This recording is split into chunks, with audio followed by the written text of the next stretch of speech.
राधे राधे प्रिय भक्तों, आज राधा राधी के चरण चैनल में आप सभी का स्वागत है। आज हम लोग पौष मास की एकादशी की कथा के बारे में जानेंगे। इस व्रत को करने से क्या लाभ है, कब इसका पारायण किया जाता है और व्रत करने की कथा क्या है। भारतीय हिंदू संस्कृति में हर महीने की 11वीं तिथि को एकादशी का व्रत या उपवास किया जाता है। यह तिथि अत्यंत पवित्र मानी जाती है। प्रत्येक मास में 2 एकादशियां आती हैं, एक कृष्ण पक्ष में तथा दूसरी शुक्ल पक्ष में। जो भक्त एकादशी का व्रत पूरे विधि विधान से करता है, उसकी समस्त मनोकामनाएं श्री हरि विष्णु शीघ्र ही पूर्ण करते हैं। इस बार पौष मास की एकादशी को हम पुत्रदा एकादशी के नाम से भी जानते हैं। इस एकादशी की पौराणिक कथा हम आपको सुनाने जा रहे हैं। महाराजा युधिष्ठिर ने पूछा, हे भगवान, आपने सफला एकादशी का महत्व बताकर बड़ी ही कृपा की है। अब आप कृपा करके यह बताइए, पौष शुक्ल एकादशी का क्या नाम है, इसकी विधि क्या है तथा कौन से देवता की पूजा की जाती है। भक्त वत्सल भगवान श्री कृष्ण बोले, हे राजन, इस एकादशी का नाम पुत्रदा एकादशी है। इसमें नारायण भगवान की पूजा की जाती है। इस चर तथा अचर संसार में पुत्रदा एकादशी के व्रत के समान दूसरा कोई व्रत नहीं है। इसके पुण्य से मनुष्य तपस्वी, विद्वान और लक्ष्मीवान हो जाता है। इसकी कथा मैं आपको सुनाता हूँ, अतः आप ध्यानपूर्वक सुनिए। भद्रावती नामक नगरी में सुकेतुमान नाम का एक राजा राज्य करता था। उसके कोई पुत्र नहीं था। उसकी स्त्री का नाम शैव्या था। वह निपुती होने के कारण सदैव चिंतित रहा करती थी। राजा के पितर भी रो रो कर पिंड लिया करते थे और सोचा करते थे कि इसके बाद हमको कौन पिंड देगा। राजा को भाई, बांधव, धन, हाथी, घोड़े, राज्यत और मंत्री, इन सबसे किसी भी प्रकार का संतोष नहीं होता था। वह सदैव यही विचार किया करते थे कि मेरे मरने के बाद मुझको कौन पिंड दान करेगा। बिना पुत्र के पितरों और देवताओं का ऋण में कैसे चुका सकूंगा। जिस घर में पुत्र ना हो, उस घर में सदैव अंधेरा ही रहता है। इसलिए पुत्र उत्पत्ति के लिए प्रयत्न करते रहना चाहिए।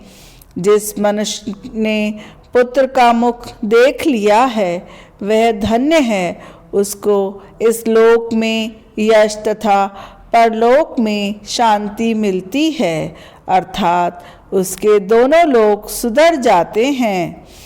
पूर्व जन्म के कर्म से ही इस जन्म में पुत्र, धन आदि प्राप्त होते हैं। राजा इसी प्रकार रात दिन चिंता में लगा रहता था। एक समय तो राजा ने अपने शरीर को त्यागने का निश्चय कर लिया कि इस शरीर से अगर मुझे पुत्र की प्राप्ति नहीं हो रही तो इस शरीर को रखने का क्या लाभ है।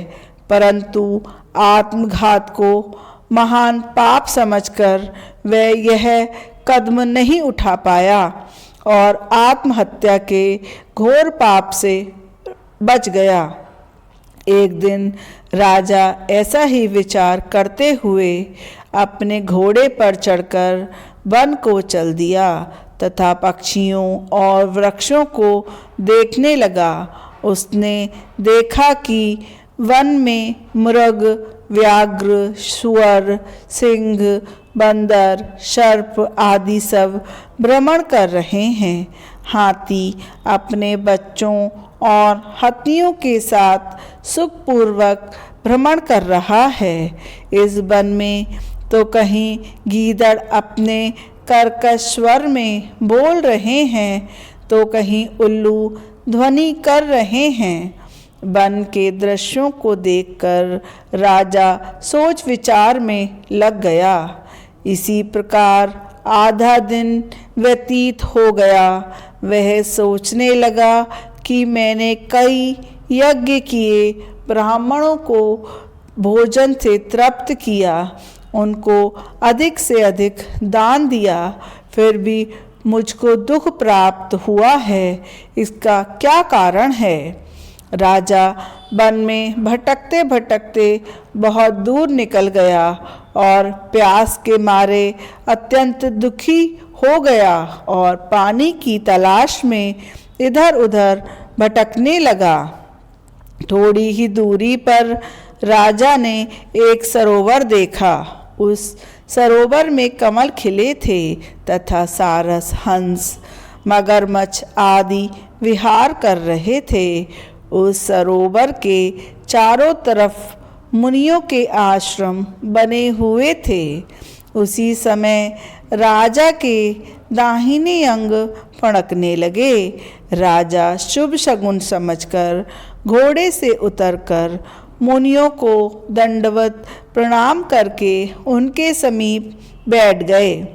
राजा को देखकर मुनियों ने कहा, हे राजन, हम तुमसे अत्यंत प्रसन्न हैं। तुम्हारी क्या इच्छा है, सो कहो। राजा ने पूछा, महाराज, आप कौन हैं और किस लिए यहाँ पर उपस्थित हैं? कृपया कर मुझे बताइए। मुनि ने कहा, हे राजन, आप आज संतान देने वाले हम लोग आज संतान देने वाले पुत्रदा एकादशी का व्रत कर रहे हैं। हम लोग विश्वदेव हैं और इस सरोवर में स्नान करने के लिए आए हैं।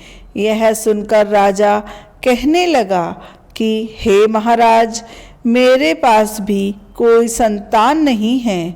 यदि आप मुझ पर प्रसन्न होकर एक पुत्र का वरदान दें तो मेरा जीवन धन्य हो जाएगा। मुनि बोले, हे राजन, आज पुत्रदा एकादशी है। आप अवश्य ही इस व्रत को करिए। भगवान विष्णु की अति कृपा से अवश्य ही आपके घर में पुत्र रत्न की प्राप्ति होगी। मुनियों के वचनों को सुनकर राजा ने उसी दिन एकादशी का व्रत किया और द्वादशी को विधि विधान से पारायण किया।